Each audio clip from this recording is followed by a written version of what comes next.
Beyond the buzzer, inside the game, this is Sports IQ with Larry Smith.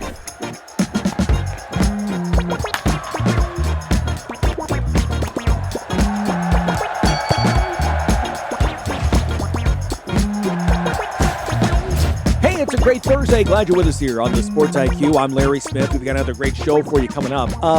Kind of a little different. We've got David Borges here coming up here in just a couple of minutes. Producer Tony talking with him. He's got a new book out, and we'll get into that conversation in a moment.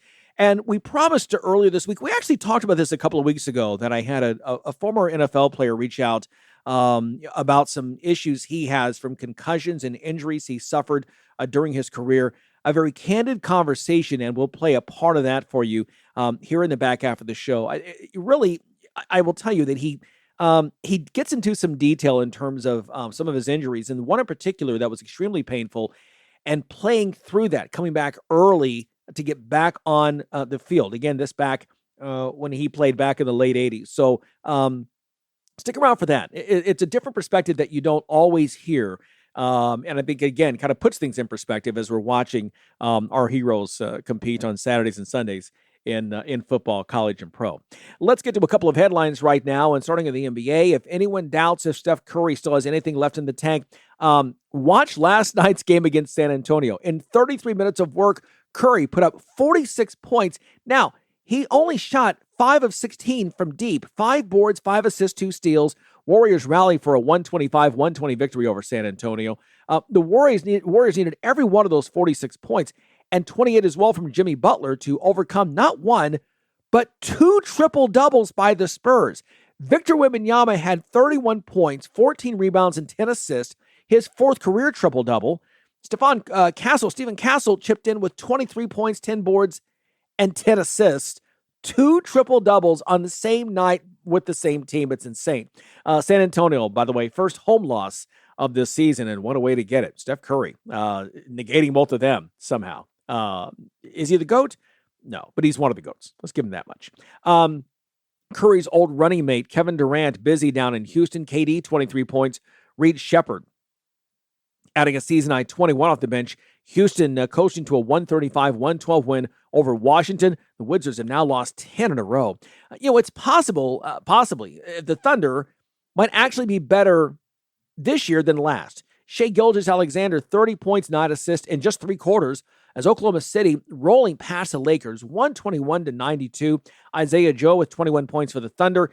They improved their league best record to 12-1. Now, OKC blowing out one of its top Western Conference rivals for the second game as it beat Golden State on Tuesday night, 126-102. Pistons winning their 8th straight game, this time beating the Bulls 124-113, and a couple of surprising teams in the Eastern Conference. Paul Reed with 28 points and 13 rebounds as Detroit won, despite not having Cade Cunningham, Jalen Duran, Ausar Thompson, Jaden Ivey, or Tobias Harris. It just happens to be their normal starting 5.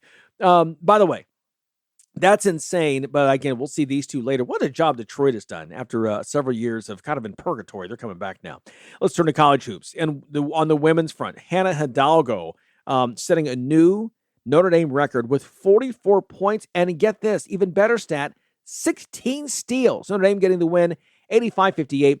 And by the way, she did all that in only 28 minutes of action.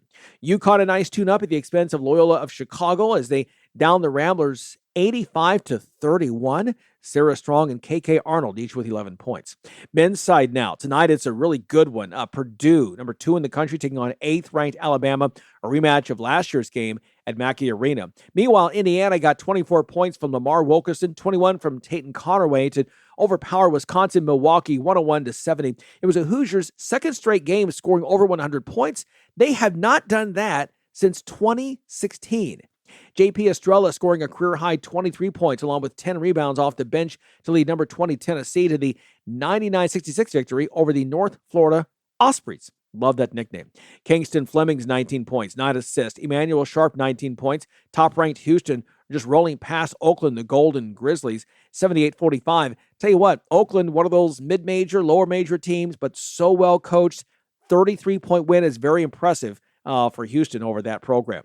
Major League Baseball heading out Cy Young Awards on Wednesday. No surprise. Paul Skeens of Pittsburgh, a unanimous choice in the National League. The 23-year-old captured all 30 first-place votes to get his first Cy Young. In the American League, Tariq Skubal making it back-to-back awards, taking home his second Cy Young Award. He had a 2.21 ERA and won 13 games for the Tigers. By the way, he can become a free agent after the 2026 season.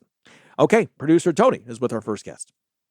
Well, thanks so much, Larry. And as college basketball is ramping up, the first weeks are always interesting. You get to see a few really high-profile games and some other ones not quite so high-profile, but always good to get the guys and the gals back on the hardwood and getting some action going.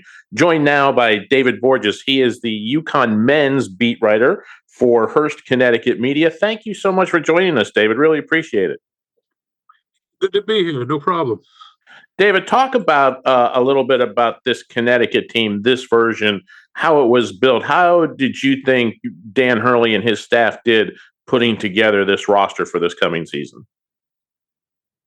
Well, they have a pretty good amount of returning players. They were able to retain guys like Alex Caravan, who's probably one of those guys now. It seems like he's been in college for 15 years. But he's a senior now and two-time national champion. A few other guys who were freshmen on the championship team 2 years ago. They brought in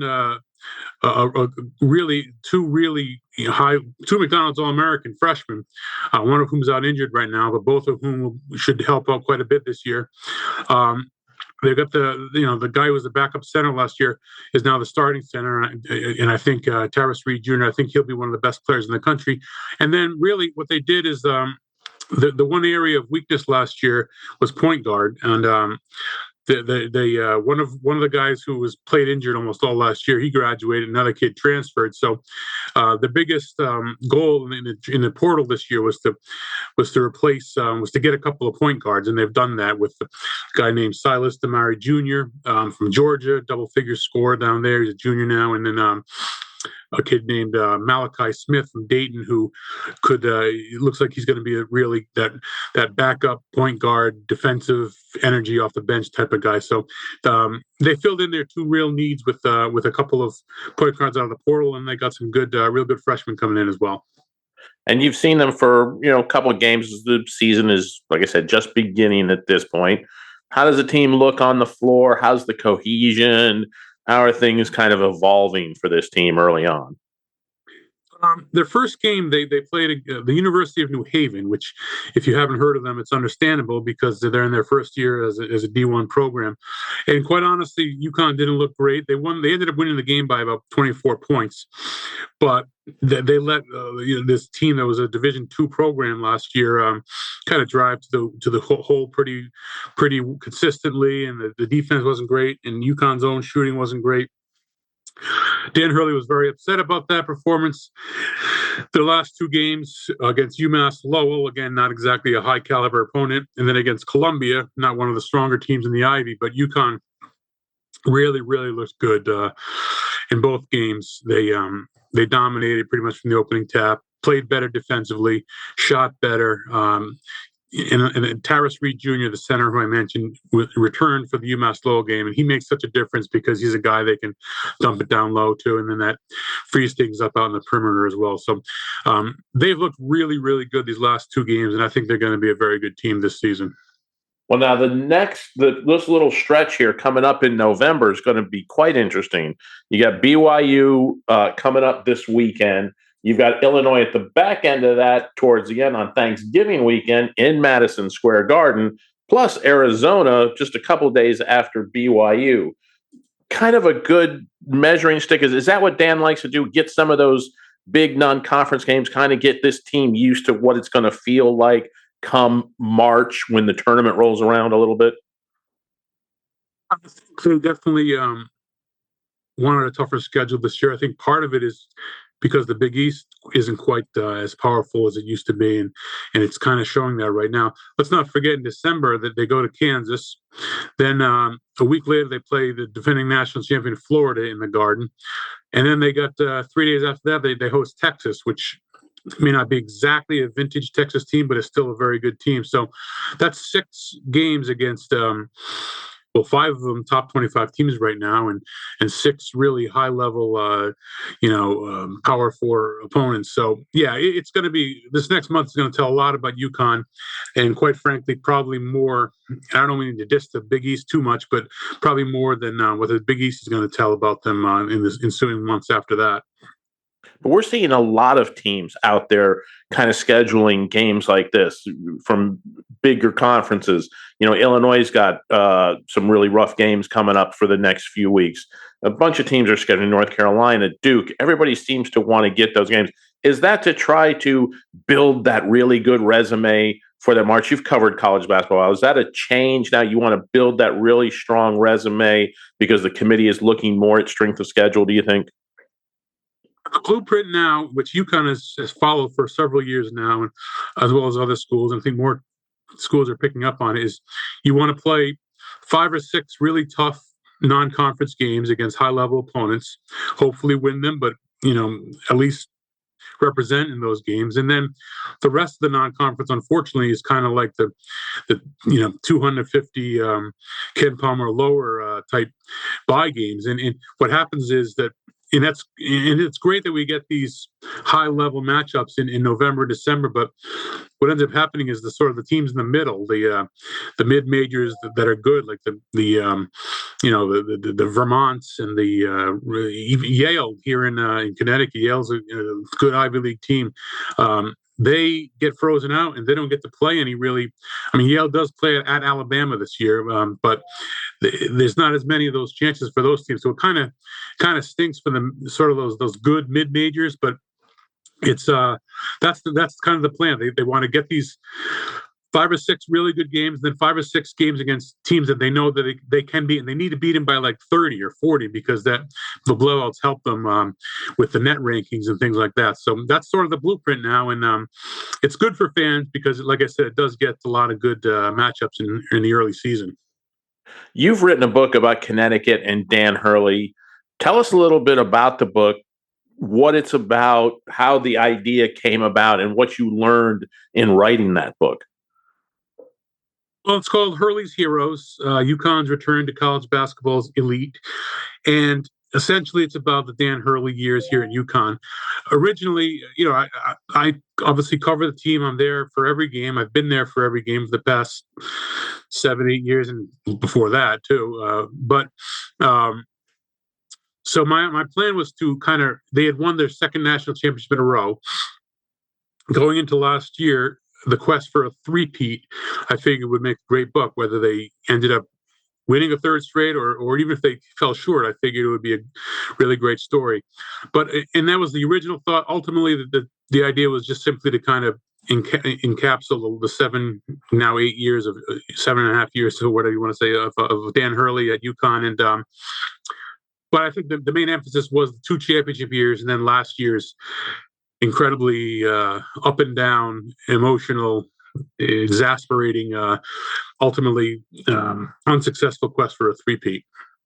You've had the chance to be around Dan Hurley quite a bit, obviously, covering this team.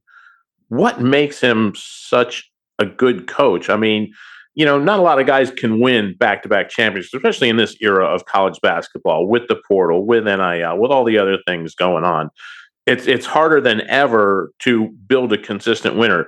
Yet he won back-to-back championships. Yeah, some up and downs last year, but they still had a pretty good basketball team going into March. They were a threat to take a third one. What makes him that coach that can get that kind of results out of his players? One thing is that he's just very relatable to the players. He's real.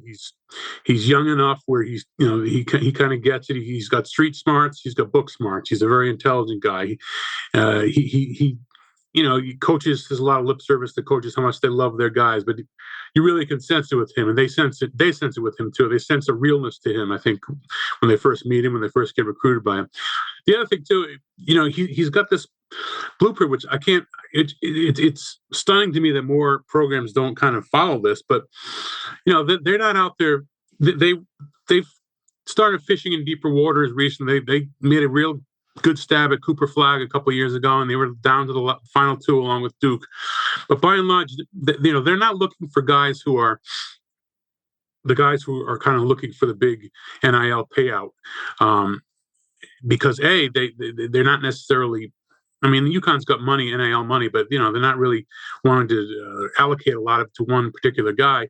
And B, those kind of guys may not be all in terms of winning, and they may be more or less looking towards the NBA and that kind of stuff. So he gets guys who want to get better. He's proven he can develop players here and turn them into lottery picks.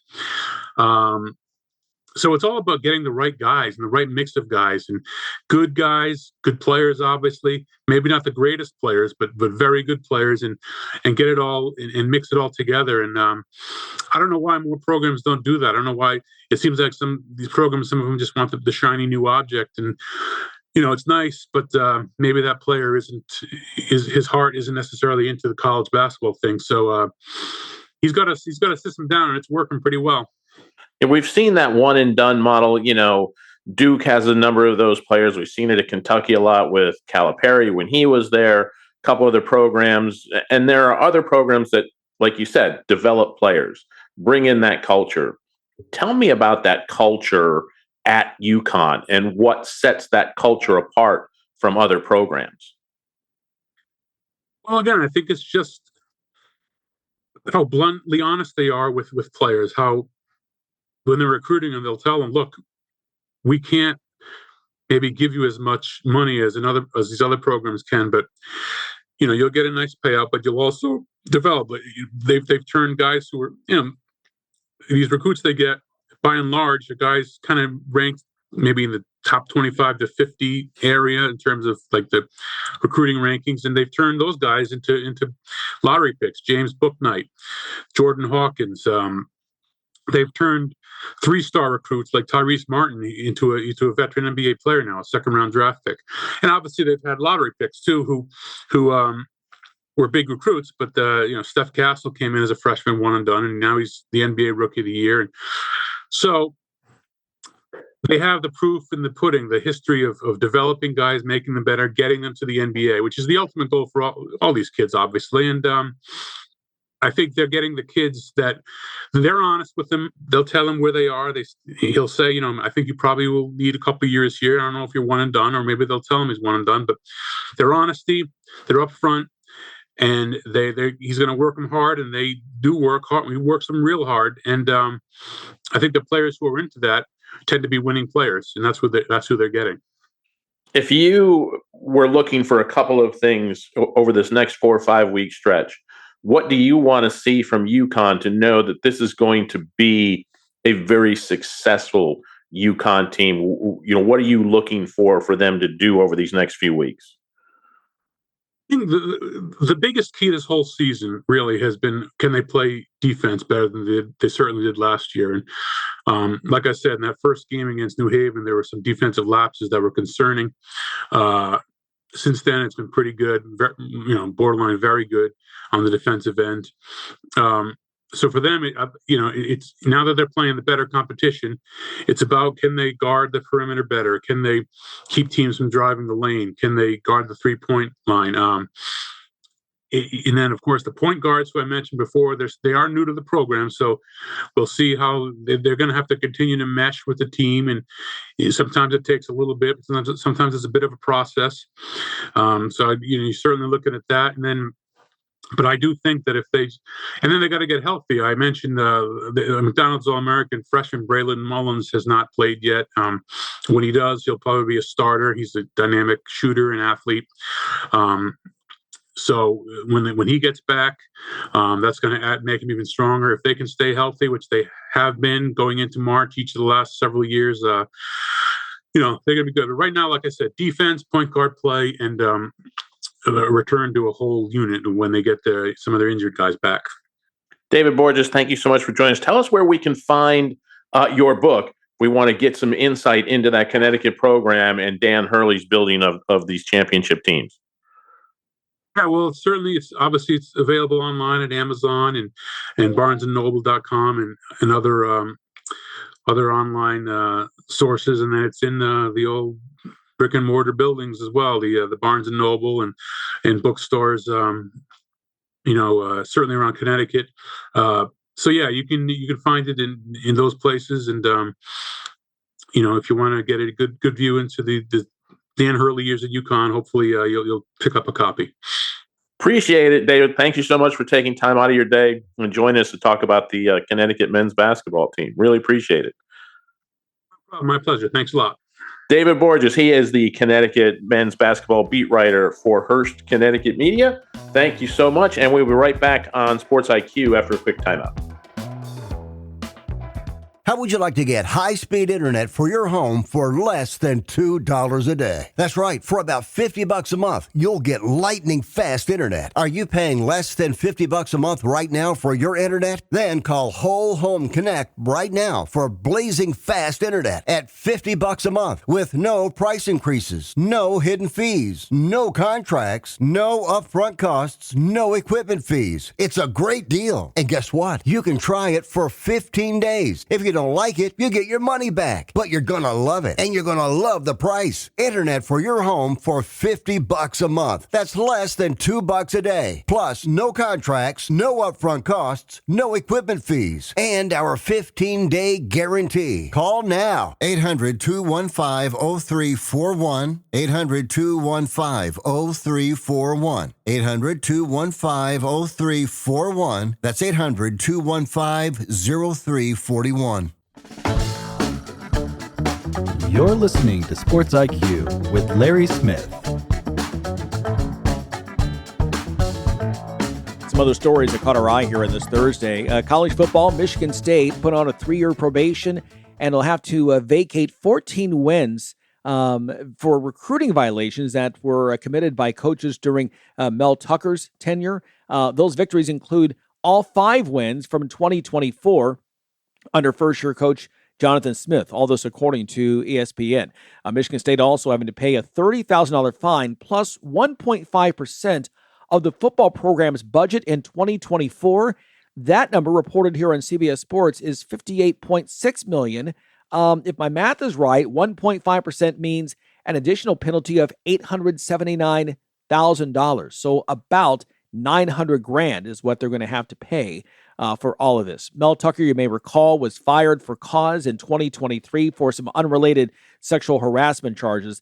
Just was a bizarre situation in a year when the Big Ten saw a number of scandals in Michigan State, one of the biggest that year. School officials saying in a statement they're happy this is now behind them and they can move on under Coach Smith. Meanwhile, in Georgia, Kirby Smart with a surprise visitor at practice this week there in Athens, none other than Billy Napier. Yes, the fired Florida coach stopping by practice. Why? Well, Florida knocked off Texas earlier this year. Texas is the team that comes in and plays between the hedges against the Bulldogs this week. Longhorns must win to stay in the hunt for a playoff berth, although if they can knock off current undefeated and third-ranked Texas A&M on Thanksgiving weekend, they may have an argument that would be a third win over a top 10 team this season. Some more sobering news now. Bernie Kosar, the retired quarterback, awaiting a liver transplant. He underwent 2 aggressive procedures on Wednesday. This is according to CBS Sports. It turns out the donor organ was infected. You may recall Kosar led Cleveland, the Browns, to 3 AFC title games in 4 years after a stellar career at Miami with the Hurricanes. Remember that iconic Sports Illustrated cover photo with the 2 young quarterbacks? Kosar, was a sophomore at the Miami Hurricanes, and Dan Marino coming off a big year with the Miami Dolphins, young in his career, the future Hall of Famer. Bernie Kosar is 61 years old right now. Back in 2021, he told Cleveland Magazine that he had been diagnosed with cirrhosis of the liver and Parkinson's disease, and he went on social media asking for prayers, and certainly we send those out as well to Bernie Kosar, his family, and the medical staff treating him. We wish him well in this journey, trying to get to a place of better health. Speaking of, we're going to take a quick timeout, and then the conversation with another former NFL player, Craig Swoope, and the health issues that he is having and the message that he wants to share. That's next on the Sports IQ. You're locked in to Sports IQ with Larry Smith. Welcome back here to the show. While more can always be done, there has been a bigger emphasis on player safety in football, in particular trying to limit concussions and head injuries. CTE is a degenerative condition caused by multiple head or brain injuries, and it can only be diagnosed by examining brain tissue post-mortem. Recently, Boston University's CTE Center reported that of the brain material from former football players they've studied over a 15-year period, more than 90% were diagnosed with CTE. Some players, notably former Chicago Bear Dave Duerson and San Diego Charger Junior Seau, committed suicide in a manner in which to preserve their brains for future study. Both were later diagnosed with CTE. Craig Swoope was an All-American in college and a 4-time All-Big Ten pick at Illinois, and later gained All-Rookie honors as a Tampa Bay Buccaneer before injuries cut his career short. In an exclusive interview, the star defensive back admitted to me that medical personnel have concluded that he has suffered some kind of brain trauma, though they can't determine when it happened or the degree of the damage. Well, today, he woke up not at his home in Illinois, but in a clinic in Houston that specializes in anxiety and depression. He admitted to me that his emotions got the best of him when he learned of the death of former Tampa Bay Buccaneer running back Doug Martin at the age of 36 last month, someone he had befriended in the same Houston facility a year ago. In an effort to get his story out to help others, Swoope agreed to an exclusive interview with me to discuss his career, his symptoms, and his wish to get more people to pay attention to the plight of so many retired athletes. I will warn you, some of the content discussed may be disturbing to some. When was the last time you felt normal? That's a good question, Larry. I can't even. In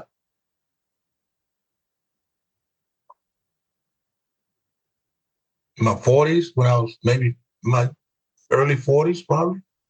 And you're 61 now? I'm 61 now. Okay. Can you identify a moment when you looked in the mirror, you got up off the chair, you got out of bed, and you just said, you know what? Something's just not right.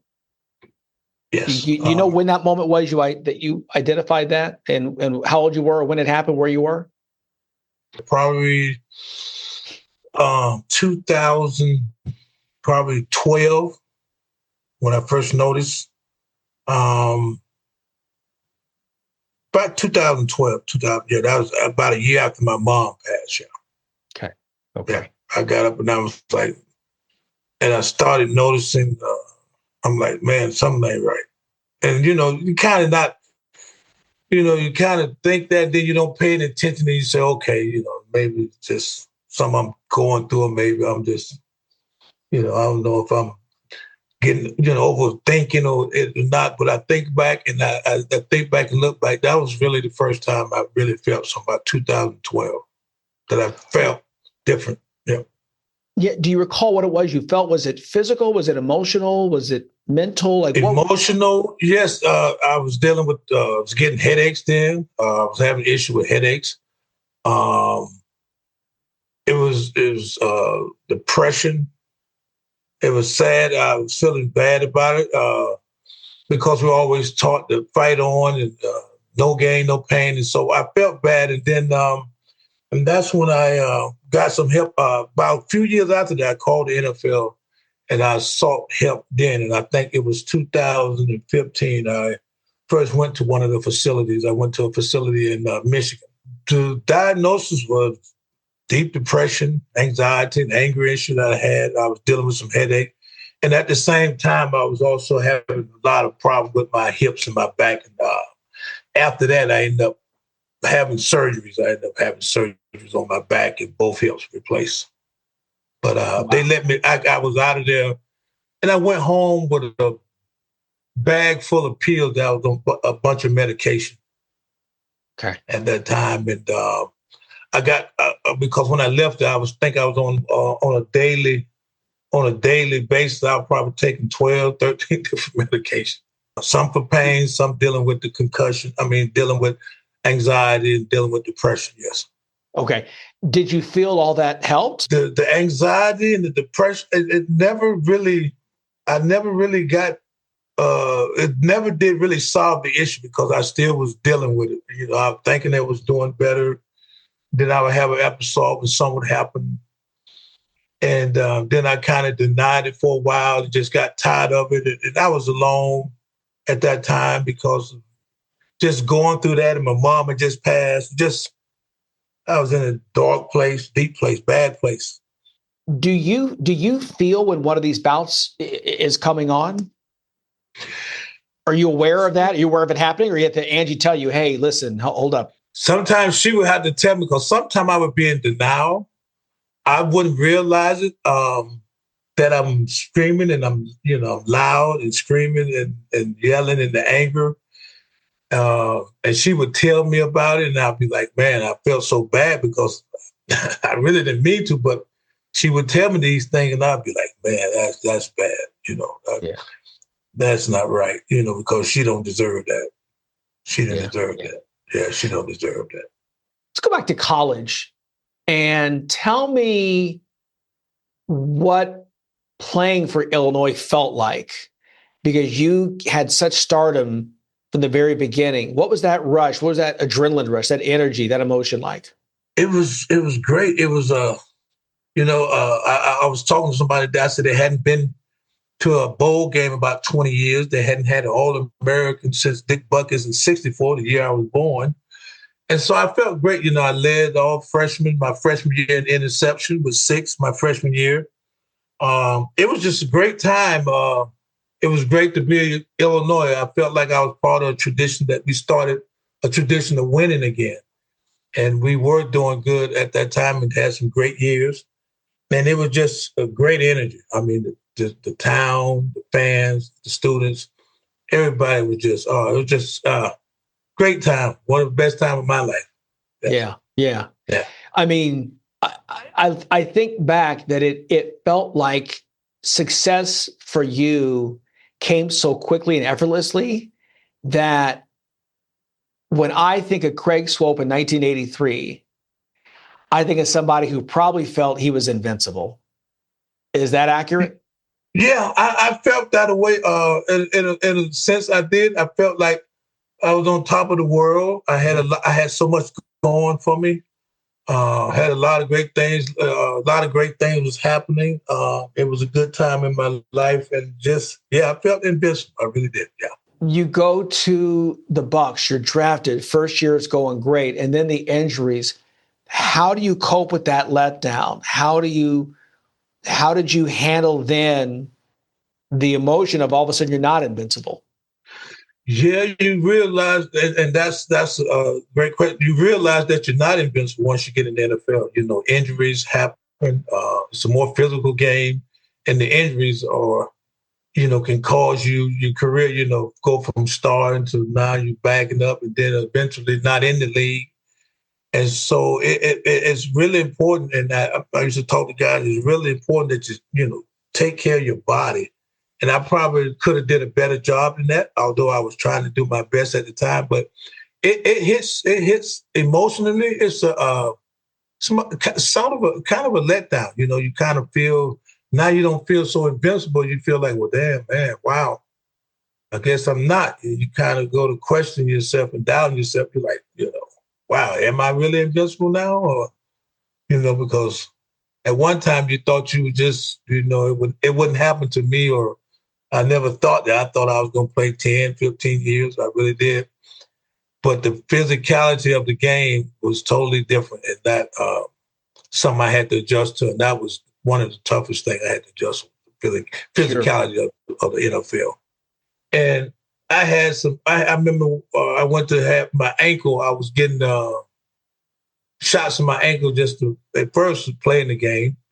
And then when I went to coach, I was getting them just to play in the game. Then I had to get them pretty much just to practice, shoot my ankle up. And so I was just the pain, the tolerance. I remember one of the worst injuries I had when I dislocated my elbow. And I was on injury reserve for 4 weeks, and I came back. And I still had to start a job because back then, if you get hurt and you was a starter, you get your job when you come back. Yeah. You go back to your starting job. And I remember the first game back, and they had like wrapped my arm, my elbow up, and had like this wraps, but on the outside more like a cast. And I would tackle someone, and I was telling some of the guys in here, I said, every time I make a tackle, somebody would hit it or they would fall on. You could hear me on the bottom of the pile screaming because it was still painful. I mean, although I hadn't been on injury reserve for 4 weeks, my arm was still hurting, but I had to play because I didn't want to lose my starting job. That was a way of taking care of my family. So you go out there, and I tell people, that's why I tell people when they ask me about football, I said, if your son don't have a high tolerance of pain, find him something else to do because you're going to have to learn to play with a lot of pain if you play in the NFL. You know, you dislocate a finger or something, pop it in, tape it up, and got to play. You know, just like I seen these guys lately, dislocating ankles and knees. And I just almost come to tears because I know the pain. Mm-hmm. And I know even when you come back, you still playing, it's going to be still painful, but you want to get back out there because if you're not out there, how can you ask for a new contract or try to ask for more money or get another contract or continue to play, even keep your job? So it was that was pretty rough to deal with. What do you want people to know? What do you want Illini fans? What do you want today's players? What do you want anybody that you could reach out and say, hey, I'm going to tell you something? What would you want them to know? I know they enjoy the game of football. It's great. It's fun. But there's no way they can make this game safe. When you got guys 250 pounds running 4-3, 4-4, and running into each other, you just can't make it safe. And I just want people to be honest, and I just want to actually think about the guys that actually play. Think about their family. Think about the guys and what they have to go through, what they have to deal with after they leave football. It's not pretty. I know so many guys. I could name a lot of guys, a lot of Illinois players we heard of. Jim McMahon for the Bears in a bad situation now. Mike Michael, one of the famous defensive linemen for the Bears, just passed recently, what he dealt with. So you can see it and I just want them to be honest. I wish the NFL would be honest about what guys are going through and really care more. I see what the Indianapolis coach, and I want to give them a hand for the Ursays, the daughters that are taking over the team because, you know, the father passed and then the son passed. But the daughters have got a program now where they're going to help guys transition from football to their normal life. When they get ready to leave and stop playing, they got a plan to help them transition. And a lot of guys didn't have that. We didn't have that. So, you know, a lot of guys didn't know what to do. A lot of guys was lost. A lot of time when you leave the league, you know, some of the guys, if you didn't make a lot of money, and back then we wasn't making a lot of money when I was playing. And so I just want them to understand what we're dealing with after the game and how it destroys a lot of family and you know, and it hurts to see guys go through that and not get the help that they need after they finish playing football. Mm-hmm. Absolutely. Well said. You have any regrets? Would you, if you're 18 years old going on to the University of Illinois campus all again, to start all over again, what would you do differently? Larry, I love the game so much that I probably would do it again. Yeah. I loved it that much. That's something you love doing. Just like a doctor loved being a doctor, a lawyer loved being a lawyer. We love being football players. We love it. Like anybody, a basketball player love being a baseball player, so on and so on.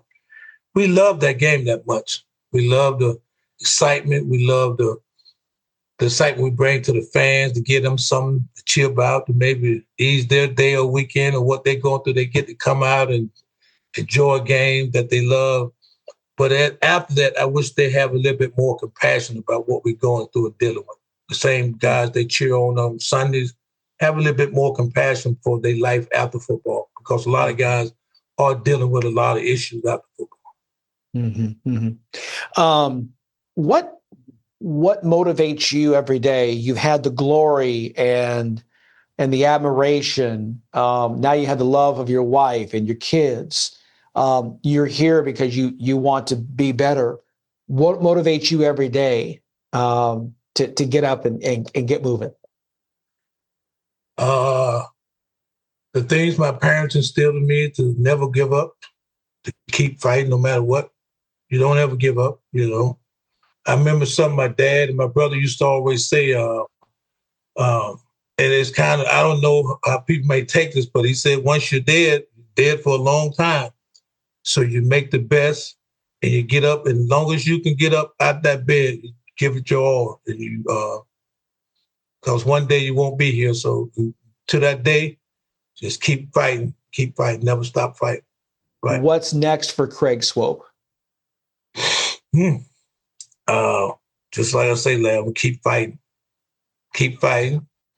I'm going to try to get my voice out and try to, anybody that will listen and pay attention or hear me, try to speak for other guys that's dealing with this. I know a lot of my teammates are going through a lot of stuff, some a lot worse off than I am.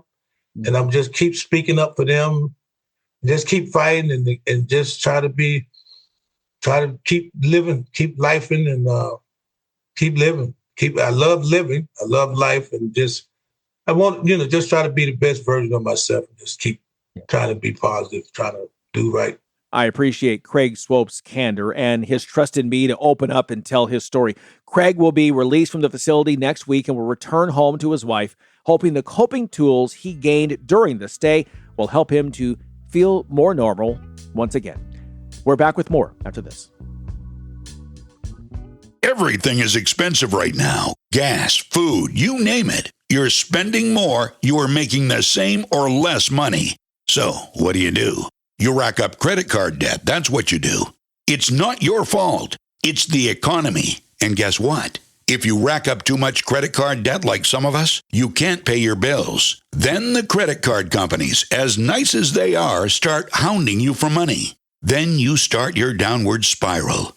A smart thing for you to do is to call the Zero Debt. They can help you consolidate all your credit card bills into one affordable payment. Millions of people have done it. It works to make you debt-free. Make this free call right now. It costs you nothing to learn more. 800-507-7293. 800-507-7293. 800-507-7293. That's 800-507-7293.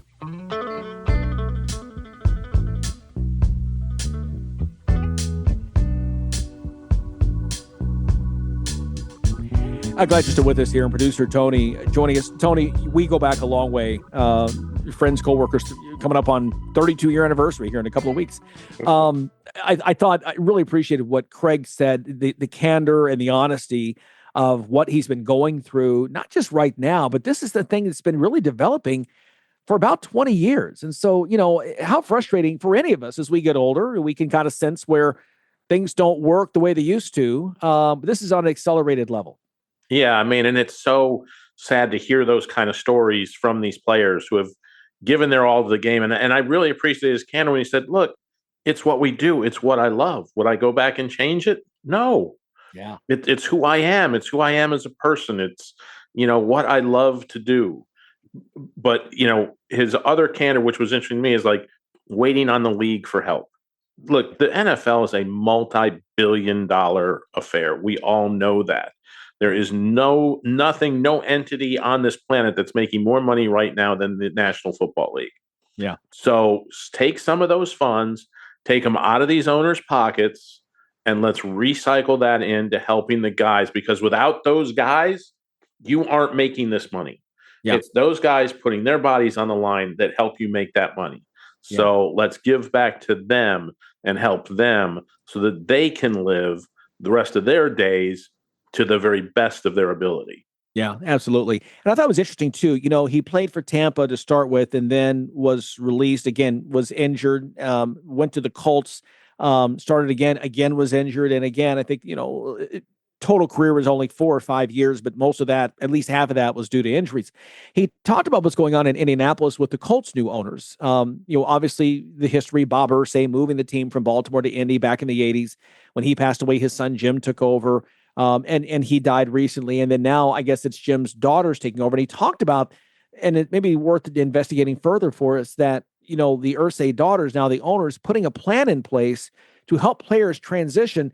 And when he said that, I thought, it's 2025. Shouldn't that already kind of be a part of that? I know free agency players move around, but if you don't have it with teams, something that's kind of league mandated, and maybe there's more now than there was. And he said there's more now, but it sounds like the Colts' new ownership is doing something above and beyond what is the current expectation.